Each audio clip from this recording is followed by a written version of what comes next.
Hello! First off, I want to start this video by saying a huge thank you to my patrons who recently helped me reach a stretch goal to start making more videos. So for you, those of you who don't know, I create an online webcomic called Until Sunset, and my patrons get pages in advance, fan art and other art before I post it anywhere else, stuff like that. And the stretch goal that I had recently was to start making more YouTube videos. And we reached that goal this month, so I'm trying to make more videos. The videos are mostly going to be speed painting and tutorial kind of stuff, but I thought maybe I'd throw in a few videos that are more vlog-like or bullet journaling, desk tours, apartment tours, that kind of thing. So today's video is based off of a video that I saw Lavender make. She talked about doing art dates. And for anyone who doesn't know about this, I'll put the link to her video in the description. It's basically an outing that you take either by yourself or with friends to just go out and find inspiration again. Being an artist, I personally always work from home, and I often feel like if I stay at home for most of the week, if I don't get out of the house at least once a week, I can end up a bit like stir crazy. So getting out and doing stuff is really important. And I really like this idea of hers to go out and do something artistic to inspire you to work more. Or not to work more, but to find that inspiration that you can keep working without burning yourself out, basically. So that being said, I decided to go out and see the Zeitz MOCAA and then go see Loving Vincent. So the Zeitz MOCAA is the Zeitz Museum of Contemporary African Art. The Zeitz Museum of Contemporary African Art opened in Cape Town in September of last year and is a contemporary art museum dedicated to celebration of African art. The building that has been remade into the Zeitz MOCAA was actually a grain silo that was built in the 1920s. And back then, it was actually the tallest building in southern Africa. And it held that record for most of the 1900s. In 2001, the silo went out of business, but it still stayed there empty and but run down. And it's right by the V&A waterfront, which is one of Cape Town's biggest tourist attractions. So obviously it's prime real estate, and they didn't want to just go to waste. So in 2013, it was announced that the silo would be built into the Zeitz MOCAA, which would be what it is today. So I've been to the museum twice already, and this is my third time going. And my favorite thing about the Zeitz MOCAA isn't actually the art, but the building itself. When you walk into the museum, you're greeted by the sight of the towers that once stored grain, now carved out to form this beautiful atrium, with the imposing figure of a dragon by South African artist Nicholas Schlauber greeting attendees. I like to take the elevator up to the top floor to view the museum from top to bottom. The elevator is circular and has been built into one of the grain towers. The 6th floor plays host to a viewing deck and a restaurant.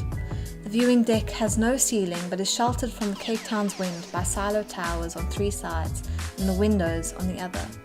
The floor is made up of circular glass panels that look down on the atrium 7 floors below.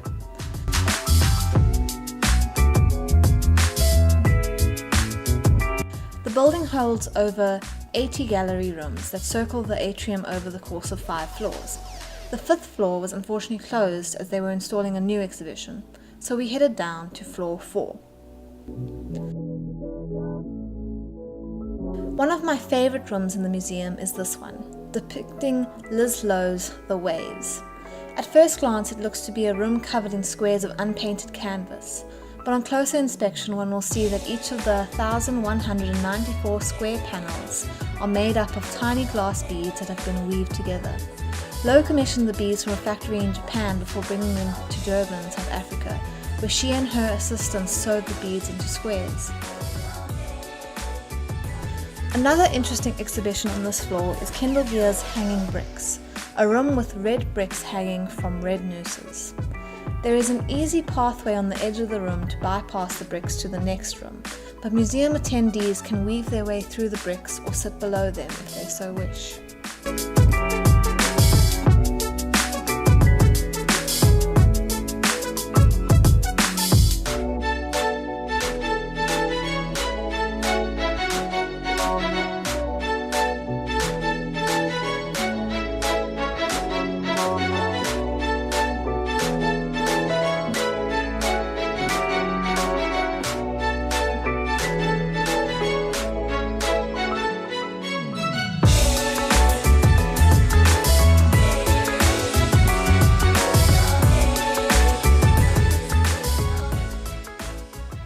Probably my all-time favorite exhibit currently on display at the Zeitz MOCAA is the 10,000 Waves by Isaac Julian.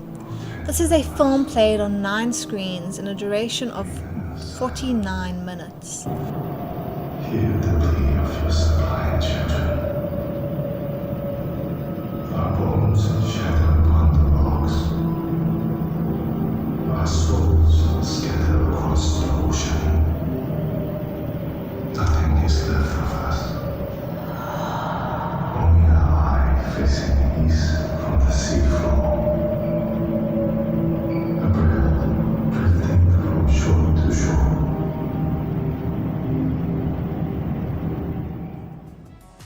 The next room on this floor hosts a number of artwork by Soweto-born Mohau Modisa King, a gallery that has recently been dedicated to jazz icon Hugh Masekela.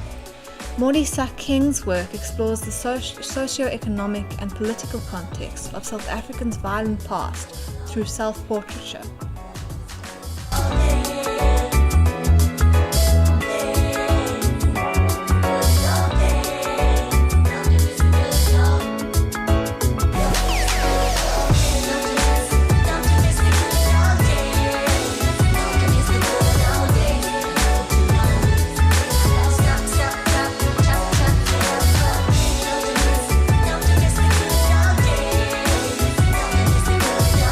Once you get back to the ground floor, you can continue down the stairs or take the elevator to the basement level, where you can take any A3 print of photography by Edson Chagas home with you as a souvenir.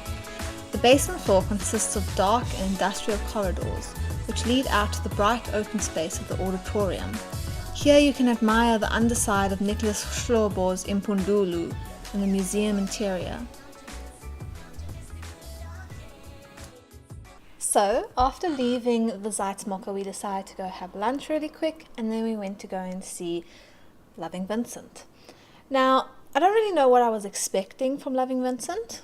I had watched the trailer fairly recently before I went to go and see it, so I was kind of like I knew the gist of it, but I didn't really know more. So, I'm sure you all know, but if you don't, Loving Vincent is an animated film made entirely in Vincent van Gogh's art style. And to do this, they actually did 65,000 different paintings, oil paintings, as each still for the film. Now, if you've ever done an oil painting, you know how just doing one of those is incredibly difficult. And doing 65,000, I think it was like 100 different artists that did this over the span of a year or maybe more. But that's amazing. So the plot of the story, without giving too much away, is there is a man whose father is a postman, and this postman was friends with Vincent. So after not being able to deliver a letter from Vincent to Theo, Vincent's brother, the postman sends his son out to go and try and find Theo directly. So the son, after like some humming and hawing, he eventually goes to Paris and he tries to find Theo, only to find out that he died 6 months after Vincent died. So he goes out and tries to find Dr. Gachet, who was Vincent's psychiatrist and friend. And when he gets to this small town, he can't find Dr. Gachet because he's gone to Paris. So he decides he's going to just stay at the place at a small like hotel nearby, and he'll just wait until Dr. Gachet gets back. So from this point on, he starts to kind of like talk to the natives in this town and tries to figure out what actually happened to Vincent. How did he die? Why did he die? Lately, I've been listening to a lot of true crime podcasts, and this movie kind of made me think of that. So, when you listen to a lot of true crime podcasts, it's usually about some kind of interviewer who goes into a small town and they say, listen, someone died here last year, or 10 years ago, or 20 years ago. How did that happen? Who killed them? Was it suicide? Like, what happened here? And that's basically how the story goes, which I found quite interesting.